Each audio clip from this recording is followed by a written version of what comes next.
Thank you for tuning into Got the Magnet. Please like, share, and comment below. It was a cold weekend in March when we decided to take a trip to Times Square, New York.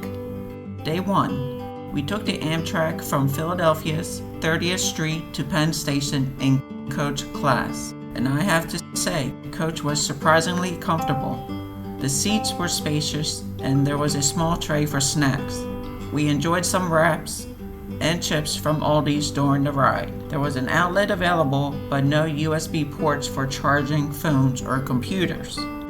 You could also recline to take a nap, but since we were in the quiet car, I just put my headphones and enjoyed some music. The trip took about 90 minutes with a quick stop in Trenton, New Jersey. Along the way, we got to experience both scenic and not so scenic views. Once we arrived at Penn Station, it took us another 10-15 minutes to walk to the Renaissance Hotel, right in the heart of Times Square. Our room, 1402, was ready by 11:30 a.m. It was a bit unusual that we had to take 2 elevators to reach our room. First, we went from the ground floor to the lobby, and then another elevator took us to our room. As soon as we entered, you could feel how cold it was outside. The elevator ride felt chilly, but it had some cool Times Square themed decorations on the doors. The hotel had an interesting layout. The R Bar and R Lounge were located on the lobby level, where you could enjoy croissants, coffee, muffins, granola bars, and popcorn throughout the day. After 5 p.m., the space transformed into a bar.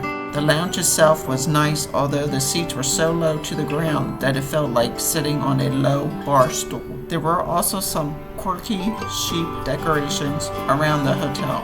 One thing I noticed was the absence of pictures in our room, which was a bit odd. However, the lounge had 2 TVs and there was a cozy corner near the front where you could watch people stroll by.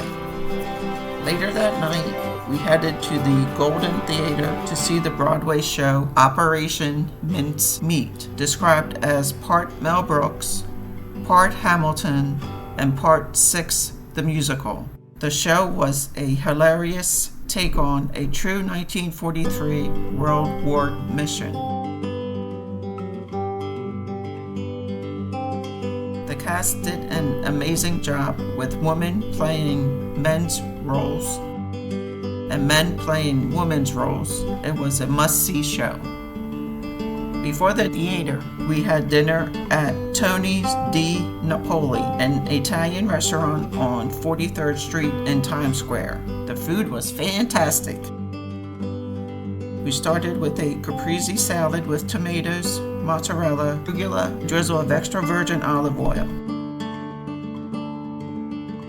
For the main course, we had chicken with vodka sauce and burrata cheese. The portions were huge, and we ended up having leftovers for lunch the next day. I highly recommend it, especially if you're going in a group of 4 or more. There's more than enough food to go around. After the show, we experienced the midnight moment in Times Square from 11:57 p.m. to midnight. It's a synchronized art display shown on over 95 billboards across the square. It's the longest and largest public art program, running for about a decade. The art changes monthly, and for March, they are showcasing Build Up the House 2 by Brandon Fernandez. The best part is that it's free to see and happens every night. Be sure to arrive a couple minutes early to get a good spot for the show, which runs between 41st and 49th Street. Exhausted, we headed back to the hotel and crashed, planning to sleep in until 9 a.m. the next day. Day 2, with the cold weather in full force, we decided to take the subway to the Metropolitan Museum of Art, or the Met, located on 5th Avenue. The museum is open from 10 a.m. to 5 p.m. Sunday through Tuesday and Thursday, and 10 a.m. to 9 p.m. on Friday and Saturday. It's closed on Wednesdays. We only had time for a short visit, but I highly recommend returning multiple times since the museum is huge with so much to see. The Met spans 3 floors with art ranging from modern and contemporary pieces by artists like Claude to ancient marble statues, 2nd century couches and foot, and even the stunning wisteria dining room.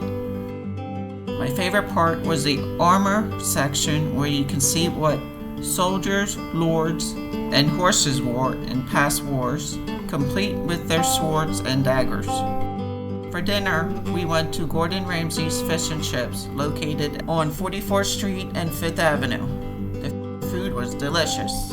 We ordered the Gordon Ramsay sample, which came with 1 piece of fish, 1 piece of chicken, 3 shrimp, and some French fries, along with 2 dipping sauces for $19.99. With all of Gordon Ramsay's restaurants, the food is a la carte and a bit pricey, but the experience was well worth it. The restaurant was spotlessly clean, and I loved the London-inspired decor.